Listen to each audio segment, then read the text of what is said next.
Bloomberg Audio Studios. Podcasts, radio, news. Well, let's turn back to that interview now. After a tumultuous year for relations between the United States and Europe, are things starting to improve? The process to approve the framework trade agreement between the US and EU agreed last summer is progressing through the European Parliament after being disrupted by President Trump's threats over Greenland. So what next for transatlantic ties? We're joined by Andrew Puzder, now the US Ambassador to the European Union. Good morning. Great to have you with us. Thanks, Stephen. Great to be here. In the studio. Before we get into the trade conversation, I just wanted to ask you about the story that is leading our agendas this morning about Iran and the potential for US military intervention there. I'm wondering what sort of conversations you're having with your European colleagues about that issue this morning. Are they concerned about what happens next in Iran?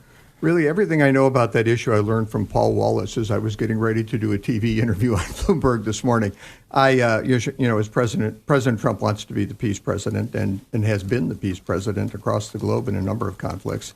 But he's also willing to strike decisively if he feels America's interest or the interest of our allies are at risk. So I don't have any inside information, and I really have not had conversations with any of the anybody. Nobody raises that. I was in an event last night to celebrate the birthday of the Japanese emperor at the Japanese mission. We saw a number of perm reps and one of your best parties, perhaps, given to what we were just talking about. Well, it's a good one. They have great food. I'll tell you that. It was great to see everybody, but nobody asked about Iran. That wasn't a topic. I mean, you talk about the trade deal, you talk about critical minerals, you talk about regulatory reform, deregulation.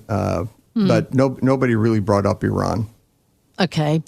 Let's see what happens with the deadline that President Trump has given and what the reaction will be. In terms of that trade deal, let's talk about it. The European Parliament has added a number of conditions, including a time limit for the trade deal of 2028 and a suspension clause if the US imposes higher tariffs. Are you happy with those conditions?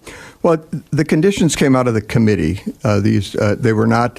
They have not been passed by Parliament yet. That they come before Parliament on March 9th when they're in plenary session in Strasbourg, which I intend to go to. I think it's important for the United States to let people know we think this is a big issue. We'll be there. Then it will go, since the Council approved the trade deal as the Commission signed it, on the theory that a deal is a deal. There'll be a trilogue, or in the United States, what we'd call reconciliation. But there'll be a trilogue here where the Council and the Parliament will discuss those amendments, and we'll have to see what comes out. I'd hate to compliment I'd hate to make a comment about any of them prematurely, and they really haven't been voted on by Parliament yet. I think. If you're going, what do you plan to say to the members of the European Parliament at the plenary session? But I plan to be there in case they have questions about what the United States position is on any of this and how important the trade deal is to us. I think that just my being there will, I think, make a statement about how important the deal is to us. So I want to make that statement. There's also some I have friends in the Parliament now who I'd like to get together with to see how they're doing, and I have some individuals I'd like to meet with who I haven't met with yet in Parliament. So hopefully I'll do some of that. But on the sunset provision, I that one in particular seems a little strange to me. And we just spent, Josh, so long trying to get the European Union to approve the last deal that they agreed to. When was it? In July, I think, right? And the United States in August did everything we promised to do in the trade deal. We executed. Now we've been waiting for 9 months for Europe to do anything because it has to go through this process before it can act. And I'd hate to think that in a couple of years we're going to do all this again. Although President Trump might like it, he'd probably want to raise the tariffs once again. I don't know that he's I don't know that he's a big fan of lowering them to 15%, but he might be. I shouldn't comment on that. I'm only being half serious here, and that's probably a mistake on the radio. But one of the issues that the European Parliament committee took issue with was the higher tariffs that are on steel and aluminium products as well. There's this question of a list of derivative products that use these metals as well, which has been a particular bone of contention for the EU. Are there changes afoot there? Is there hope for progress on those issues? Yeah, it is. The derivatives were a big issue even before anything arose about Greenland. So that was something that Bernd Lange, who chairs the committee that approved the the 5 amendments to the bill and the bill that's going before the Parliament on the 9th. He's always been concerned about that, and I am told by people I know at the U.S. Trade Representative's Office and the Commerce Department that we have what we hope is a solution to some of those issues. We'll have to see whether it's a solution that's acceptable to the EU. I would also mention, though, that the EU's carbon border adjustment mechanism, which is another non-tariff trade barrier, and those are mentioned extensively in the framework agreement, does basically the same thing. It puts a tax on U.S. products that have these elements as well. It's the washing machines, the motorcycles, the same things are covered by the derivative tax and by the carbon border adjustment mechanism. Okay. So hopefully we'll be able to resolve both of those issues. But let's get a vote out of Parliament. Let's get a bill out of the trilogue proceeding, and then I think we can go from there. In terms of the other major threads, there is this debate going on within the European Commission about the Made in Europe plan, the rules on the preference of products made within the EU.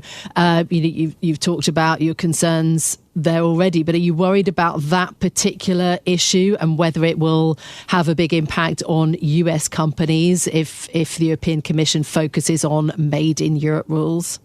Well, Made in Europe rules would be a direct contravention of the not only the terms but the spirit of the framework trade agreement that was agreed to in Scotland, because we've agreed not to have those kinds of preferences between our two countries, and I think adopting them would be a serious mistake. I would say particularly in the area of defense, because we have a very intermixed defense industrial base between the United States and Europe.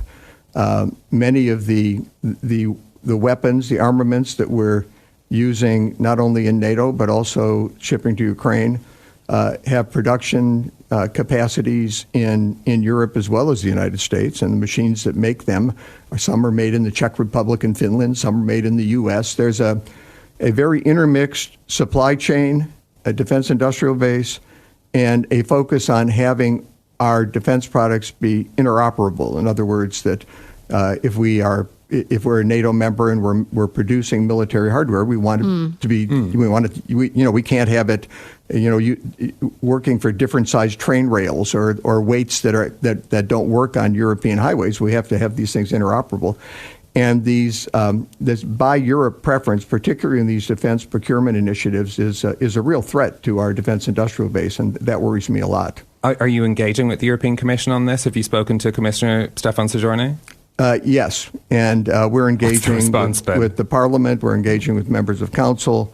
Actually, Matt Whitaker, who's the U.S. ambassador to NATO, and I have an article coming out on this next week, which will be in Politico, which is kind of a competitor to yours. But if you guys want to run our op-eds, I'll talk to you afterwards. But if you want to tell us what's in it, would be useful for this, because I think there's quite a lot of, listening to you now, there'd be probably quite a lot of ambassadors and members of the European Commission would be quite concerned that perhaps this plan may upset the US trade relationship. Is this an issue that you could see becoming much bigger? I think we'll negotiate. I think we'll negotiate through this, because I don't think it's a wise thing to do, particularly with respect to our defense industrial base, because the more you break that up, it may help the economy of certain countries, but that's really not the purpose of the defense industrial base. That's really not the purpose of these funding mechanisms. If you want to have a funding mechanism to build up Europe's production capacity, have a loan program that does that.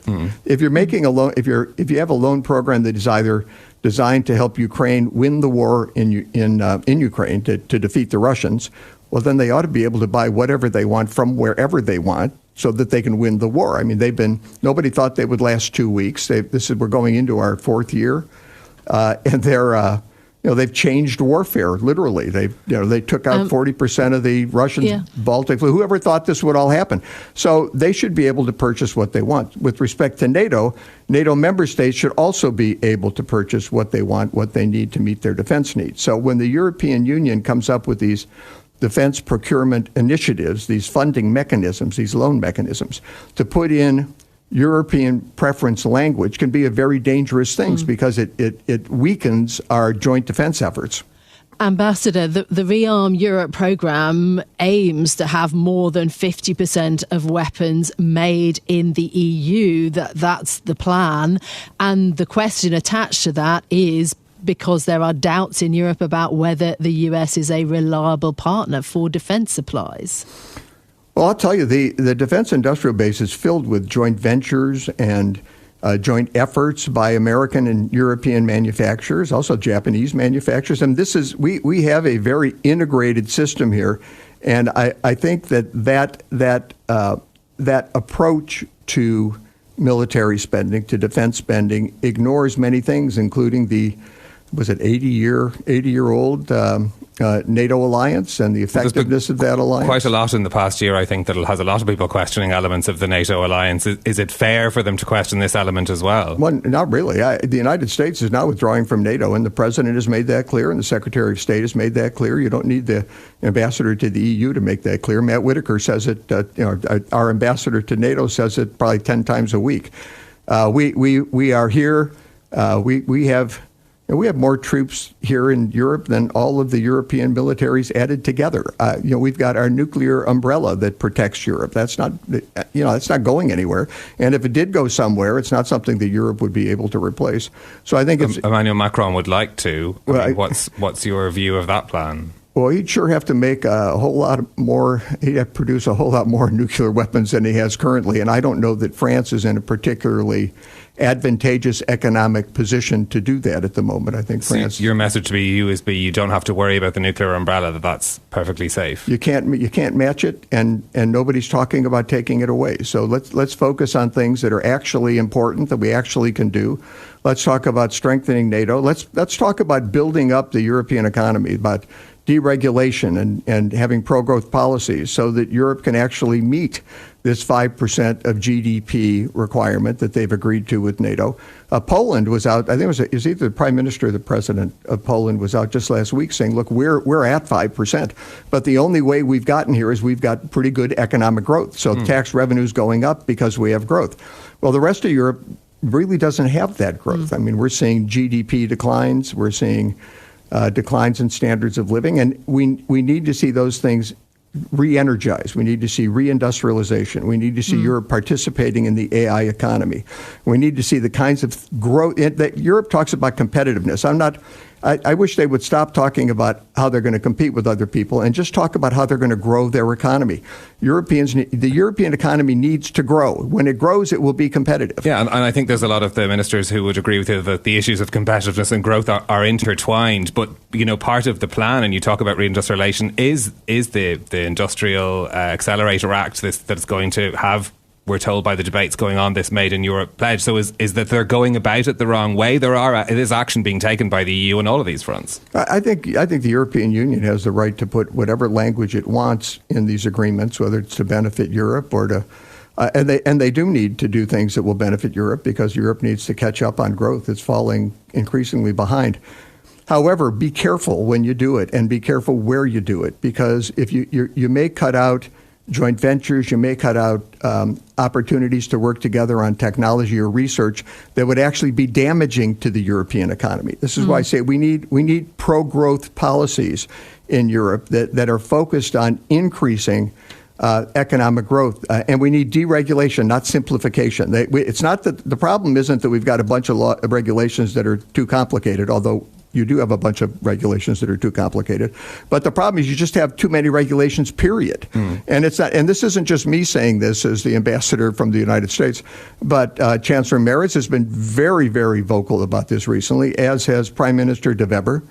They've been out saying, look, we've got too much regulation. We've become the champion of regulation, and that's been at the sacrifice of innovation. Yeah. And Europe, we're within, 500 miles of the greatest accomplishments in human history from the perspective of innovation.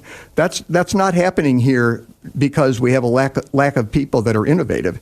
It's not happening here because they're being regulated off the continent.